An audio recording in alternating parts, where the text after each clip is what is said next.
Hello members. अब देखो आज मेंबर्स मार्केट में बहुत तगड़ी प्रॉफिट बुकिंग आती हुई दिखाई दी। निफ्टी तो एक टाइम पे संभलने की पूरी कोशिश की। आप देखोगे एक निफ्टी गैप डाउन ओपन हुआ था, उसके बाद थोड़ा बहुत रिकवरी आई, देन फॉलो हुआ and then recovery I.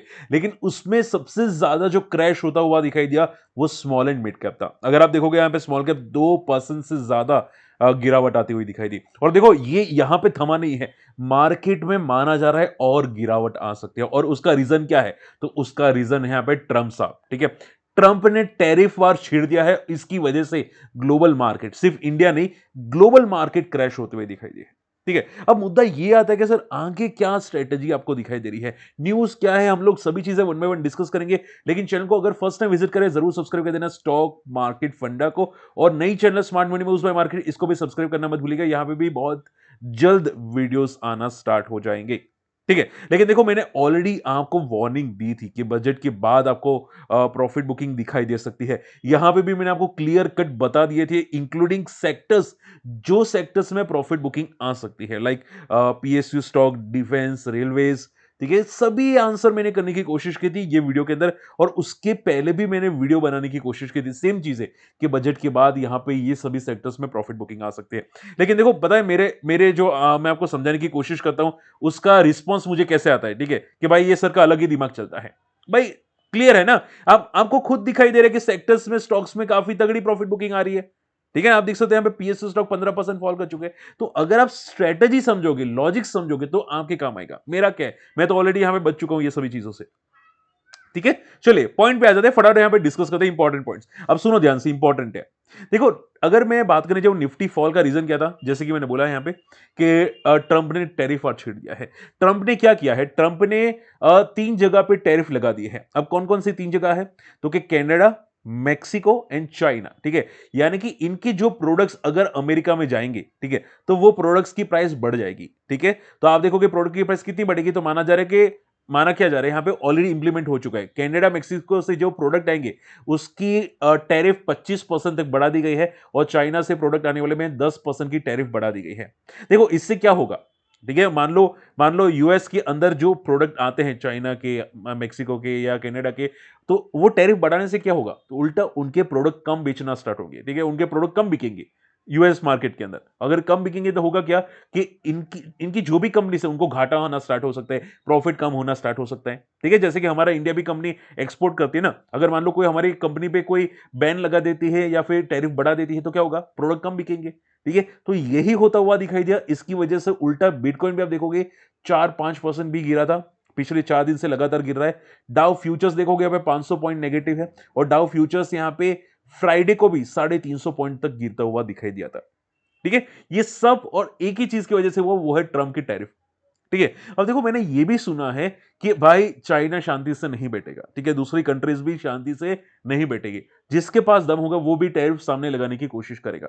Last time जब ट्रंप आया था 2016-17, अगर मैं गलत नहीं हूं तो उस टाइम भी यहाँ पे ट्रंप ने जो टैरिफ लगाया था चाइना पे, तो चाइना ने सामने वापस टैरिफ लगा दिया था। ठीक है, तो ये टैरिफ और छिड़ चुकी थी, और उसकी वजह से हुआ क्या था? मार्केट गिरे थे। ठीक है, तो ये सेम चीजें आपको होती हुई जरूर दिखाई दे सकती है। ठीक है, तो ये है टैरिफ वॉर, और इसकी वजह से पीटेगा कौन? तो क्या? हमारा मार्केट। ओके, और आज देखोगे आज सबसे ज्यादा जो पीटे है, सोने पे सुहागा आप बोल सकते हैं। देखो आज जो सबसे ज्यादा पीटे वो पीएसयू स्टॉक्स है। पीएसयू स्टॉक्स में एक तो कुछ बजट में आया नहीं, जो आया था उसमें अनुमान से कम आया था, और उसकी वजह से पीएसयू स्टॉक्स ज्यादा पीटे। ठीक है, यूरोप का मार्केट, यूके का मार्केट वो भी फॉल करता हुआ दिखाई दिया, बस वो भी ट्रम्प की वजह से। ठीक है, अब मुद्दा यह था कि सर तो फिर निफ्टी कहां जा सकते हैं, निफ्टी में क्या हो सकता है पोजिशनली? ठीक है, निफ्टी में लेवल्स क्या आ रहे हैं यहाँ पे पोजिशनली? यहाँ पे देखो हम लोग, मैं सिंपल बताना चाहूंगा, निफ्टी का इंपॉर्टेंट सपोर्ट है 23,000 का। अब मैं बस यहाँ पे देखो, अगर मैं निफ्टी का चार्ट देखने जाऊं तो यहाँ पे निफ्टी में क्या दिखाई दे रहा है? निफ्टी अभी 23,000 के आसपास सपोर्ट लिया है। ठीक है, अब प्रॉब्लम क्या आ जाती है कि यहां पे जो मोमेंटम आई थी वो जस्ट बजट की वजह से आई थी, और ये टेम्पररी पुल बैक था।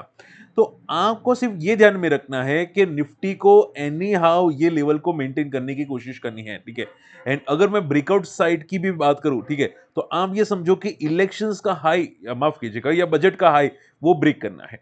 ठीक है, या आप बोल सकते हैं 34,600 को ब्रेक करना है। अगर वो ब्रेक कर ले जाए तो भी यहाँ पे पॉजिटिव ट्रेंड में आने की कोशिश होगी, आप बोल सकते हैं, या बेस बना लिया ठीक है, एक बेस बना लिया, आप ये बोल सकते हैं।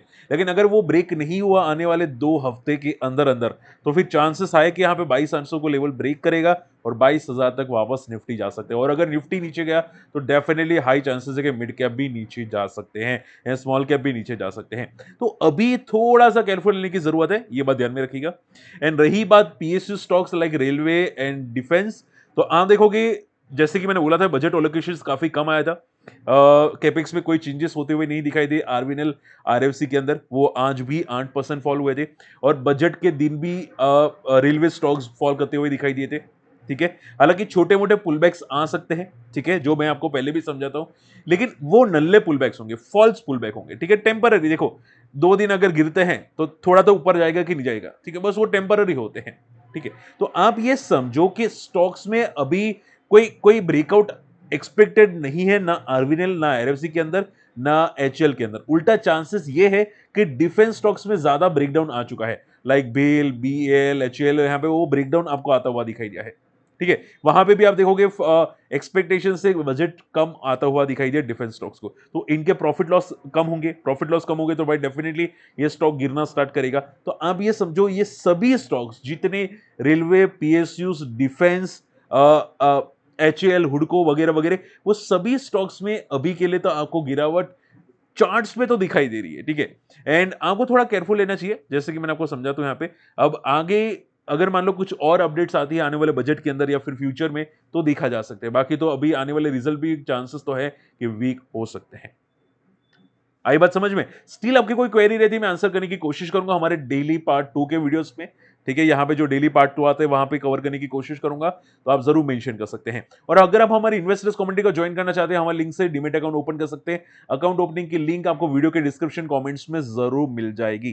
ठीक है, एंड हमारे फ्री टेलीग्राम चैनल को भी ज्वाइन जरूर कर सकते हैं, काफी चीजें सीखने को मिलेगी। और हाँ, मैं इन्वेस्टर्स कम्युनिटी के साथ यहाँ पे काफी डिस्कस करता रहता हूँ, काफी चीजें सीखने को मिलती है, काफी पॉइंट टू पॉइंट यहाँ पे हम लोग डिस्कस करते रहते, जो आपकी काम आएगा लाइफ में।